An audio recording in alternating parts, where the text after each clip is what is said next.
How to handle rejection.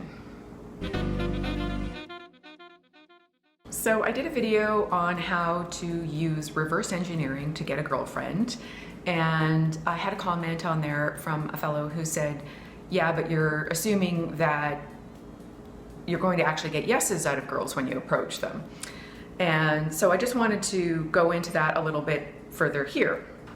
So essentially, eventually you'll get a yes, but that's the key. It's eventually. So no, you may not get a yes. You'd be very lucky. In fact, you'd be winning the lottery in the dating game if you actually get a yes right off the bat, because it's not typically going to happen.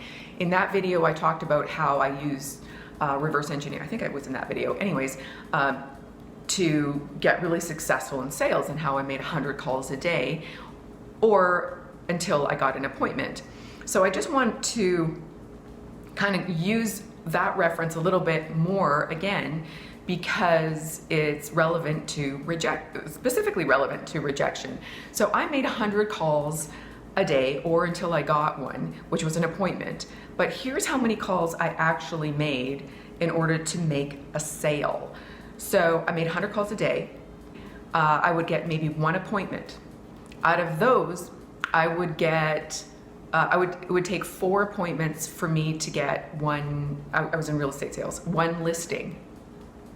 And for every 2 listings I got, I made a sale. One of them sold. So in other words, if you add up the math, it took me 800 calls to make a sale. That's a lot of freaking calls, you guys. This is why I don't answer my phone anymore, because I did that for 20 years. And I did get better at it, like actually got really good at it, because I learned from what wasn't working. So I read books and I watched videos and whatnot from mentors who were already successful and learned their language and used their language and kind of fine-tuned it to make it my own, and evaluated what was working and what wasn't working. So this is exactly the same thing when you're approaching women online or on the street or through social media or anything. It's like you're going to use a specific approach enough to know the feedback you're getting. And if it's not working, then you're going to change it, switch it up, and keep asking and using what you learn from other people, guys or girls like me, hello, who've done it before, who know the language that typically works. This is why I actually really value the pickup artist community, because they do have the right lingo for talking to women. Now, I teach more about the whole philosophy behind the kind of guy you need to be in order to get the kind of girlfriend you want. Not friend, girlfriend, like lover, if you're looking for long-term. I'm only interested in teaching what you need to know about looking for long-term love, because it is different than just looking to get laid. I've actually had guys come to me who are great at picking up chicks, but they can't get a girlfriend for the life of them because of some of the stuff they've learned through that sort of system.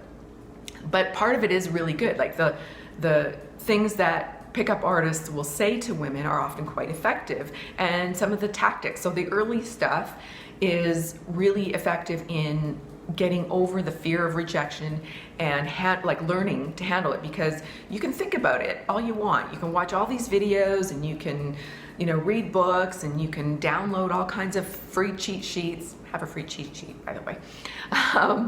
But until you actually get out there in the world and start practicing, it's not going to be effective. Like for me as well, like when I first started, I was like nervous and, screwing up my words when I was calling people.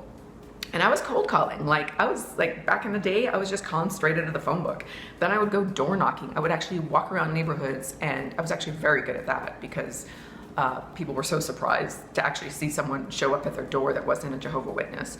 And anyway, humor is also really good.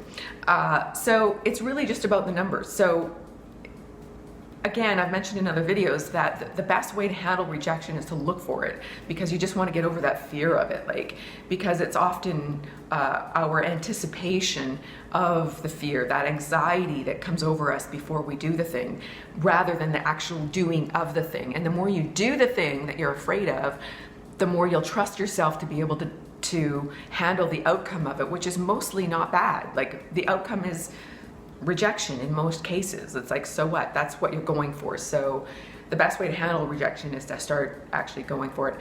And in my cheat sheet, it's more about building up the confidence to be able to jump off the diving board, right? So it's not actually necessarily just about what you're going to say, but it's being able to take that first step so you actually start getting some of that practice in. And yeah, I'll put a link. It'll be at the end of the video. So the best way, like I said, to handle rejection is to understand that it's going to take a lot of rejection. Like, just go in knowing that there's going to be a lot of rejection before you get to that yes.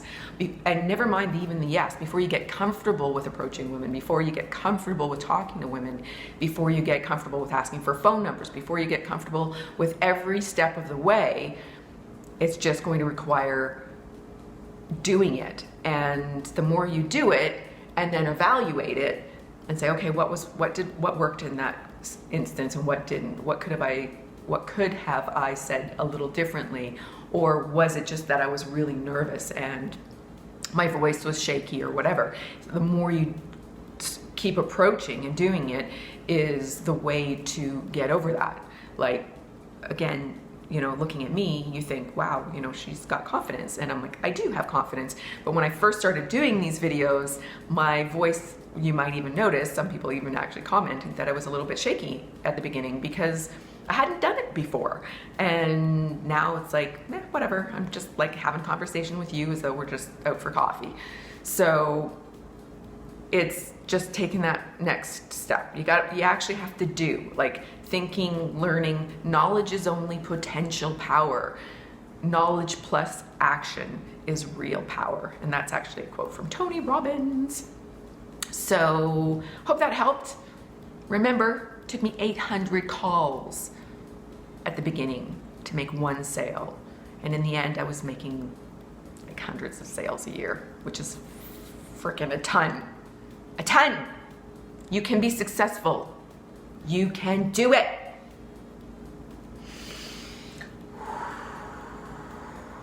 Right, download my cheat sheet. It's so simple, but it's effective and helpful. And it'll take you to a page that gives you another offer that isn't available anywhere else, and gives you 5 more confidence hacks that you need and want. Do it. All right, thanks for watching.